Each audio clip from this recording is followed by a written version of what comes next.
Good afternoon to all of you, the dignitaries and already present in this area. So my topics is that the exploration that we have so much heard about from the morning about the mining, but the role of the exploration in case of a sustained mining or is a resourceful mining or is a full-fledged mining, that is the role of exploration was in this case. So, the role of mineral exploration taking a part like from the experience of this mining, but we know that almost in the most of these cases that about 7 to 8%, about 10% exploration can get a good resource of mining.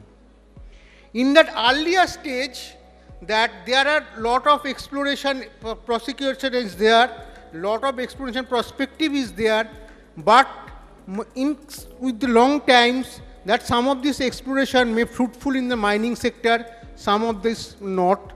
So that my topic is on this exploration, how it gets in that, and particularly I give thrust to the state of Odisha, where that lot of mining activities takes place and also where that exploration is done, and the lion's share is done by the Geological Survey of India State Unit Odisha. We know that in that case of exploration, we have get that minerals into the two or three commodities is there.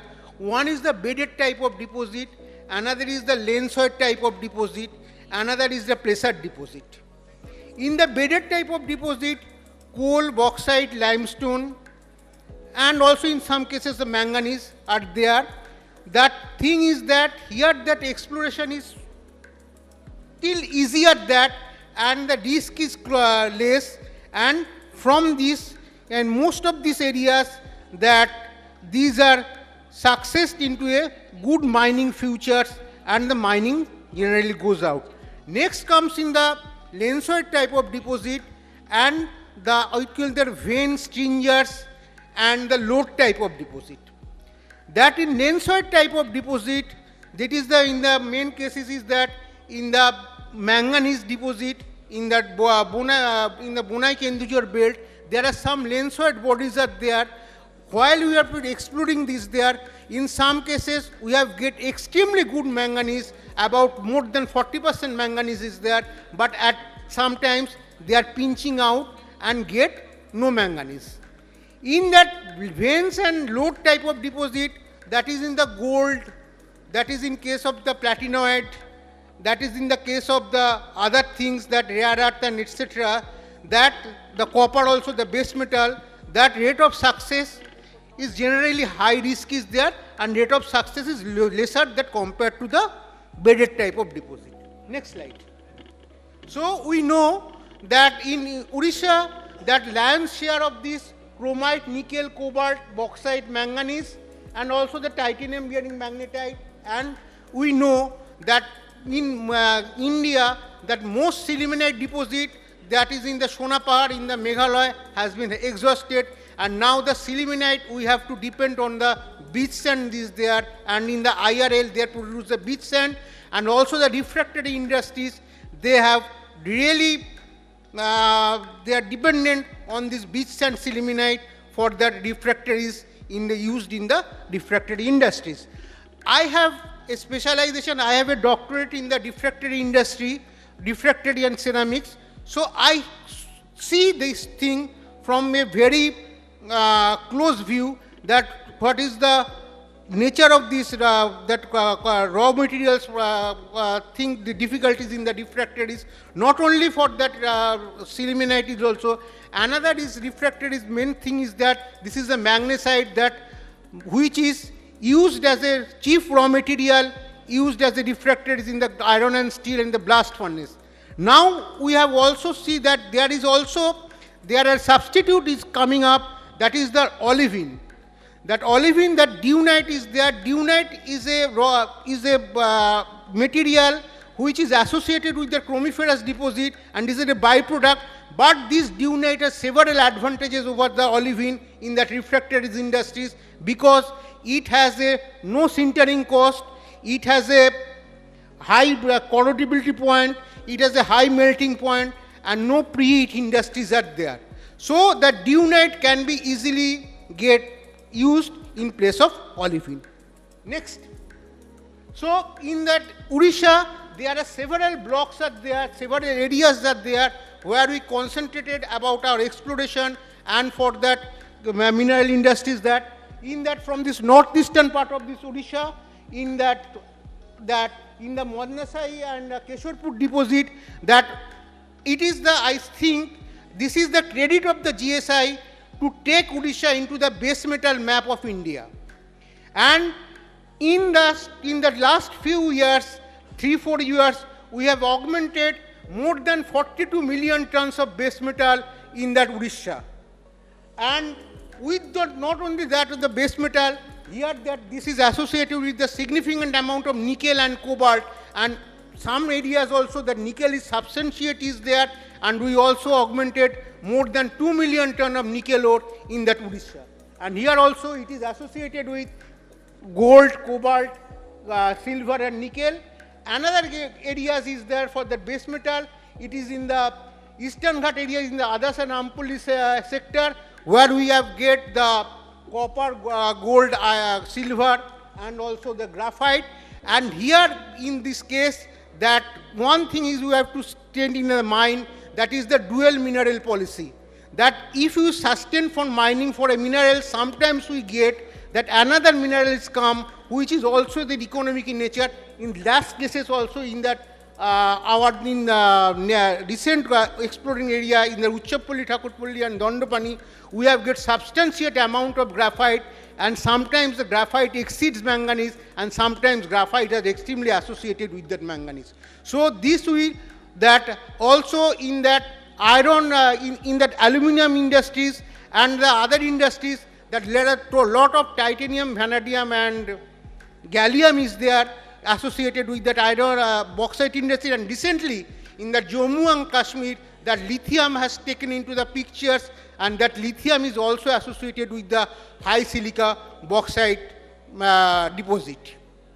Another is that already I have told that Uchapulli, Thakurpulli and Dandapani blocks in the Bolangir sector, and apart from this, we have really concentrated our think at the Eastern Ghat areas, because not only for that graphite and manganese, but also there are in some places where we get the very high deposit of that RE minerals, in sometimes they are in percentage. In last two exploration, we have carried out and we have get REs in more than 4 to 5% associated with that RE, and we think that in the recent future, these areas will be certainly get into picture of the RE map of the India. Apart from that, carbonated deposit in Gujarat and also some of this RE deposit in Rajasthan also. Next slide. So we know that with that advent of the green energy, that apart from that, as per the Paris Treaty in the 2025, that the demanding of this lithium, copper, nickel, cobalt is increasing, and also keeping on this track in our mind, that we also give you thrust, the Geological Survey of India now give the thrust on the that the strategic and the critical minerals, that includes copper, lithium, cobalt, nickel and manganese, and with this also we have get the sufficient deposits of the cobalt and nickel already, and copper in the Odisha also. Next slide. So you see that with that future, that from the 210 to 2040, that the green energies will get more increase, that electric networks, that electrical vehicles and battery storage and other things that is based on the that lithium, cobalt and nickel will be come into the picture. Next. So this is the sum of these exploration blocks in that Odisha, that in the Bolangir district, in the Uchapulli, Thakurpulli sector, here we first got more than 31% of this manganese in the associated with the rhodochrosite in that manganese, that is the manganese carbonate. And in that most of these cases also in the Bhubaneswar areas are there, these are all the things are the recoverable, and in the Moyurbhanj districts and the Keonjhar districts also, we have take our exploration where that for this nickel, chromium and cobalt, that is the concealed deposit of the ultramafic areas, and also we get the sufficient values of the nickel and cobalt there in that concealed deposit. Next, this is the recent explored the base metal deposit is there in the Bhubaneswar Keshwarpur there. You have seen that lot of base metal is coming in the in forms of the chalcopyrite, which is associated with the nickeliferous deposit, that pentlandite, and also in some cases the molybdenite is also associated within deposit. Next. Now it is in the Eastern Ghats area, it is in the Bolangir also, that in the Adas and Rampalli areas also, not only that copper, cobalt and nickel, we have also proved sufficient amount of graphite, which is also a strategic and critical mineral and the strategic mineral for this country. Next. Now it is the Eastern Ghats, another area is the Tumundi graphite, where we get graphite that in some cases that fixed carbon is more than 25% at places. So next. So this is the coal field that also you know that most of this coal field in India has discovered by the Geological Survey of India in Talcher and Ip River coal field. That is the two coal field. The Talcher is the largest coal field in the India and also is discovered by the Geological Survey of India. Next. So now regarding the report that handover that we have already that handed over 26 G2 report to the state government for auction and 23 G3 report in the auction, and some of these areas that Goraburani, Sagasai, Kalamang West, Gandalpara, Lasedda Pachari has already been successfully auctioned. Next. And the 23 numbers that it is the up to, and in this recently concluded Central Geological Programming Board, we have also handed over another 3 G4 reports, and these G4 reports also contains some critical minerals like tin, chromite and also graphite. Next.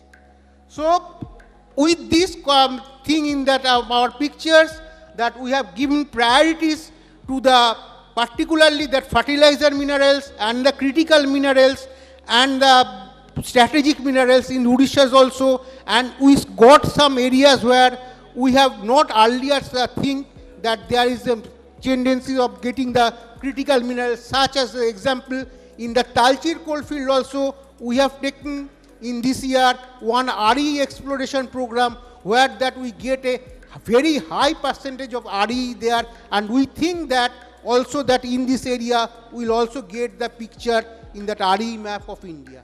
Thank you.